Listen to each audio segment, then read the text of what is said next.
Hi guys. So yeah, ang topic ko sa karon is extremely important but kasagaran sa tua wala pa nato gi tagaan og kanang um, bili or importance ni is getting a life insurance. And I'll give you a role unsa man gyud ang role sa ang bukuhag life insurance and us as financial advisor. So why we mo ngano mag-recommend jud mi mukuha mo life insurance is because atong ibutang comparison ang usa ka business or establishment.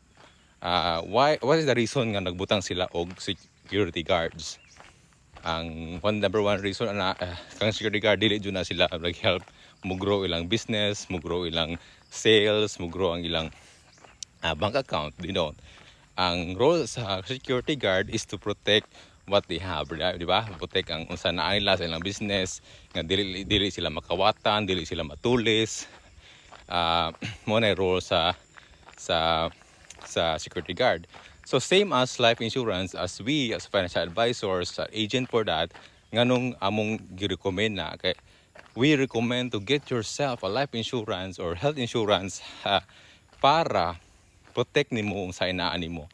Kay ngano man kana kay establish na business or na kay sa imong kagalingon, mahita kung protect nimo, kung naay mahitabo nimo, wala dili maapektuhan ang unsa may imong gi-build, imong wealth or yung family, dili sila magmoblema asam sila income in the near future. So yeah, if you're that's the main role why we recommend life insurance and in general. So yeah, if you're interested in getting yourself a life insurance, you pwede ka mangitag financial advisor, trusted financial advisor dool nimo. And thanks, bye.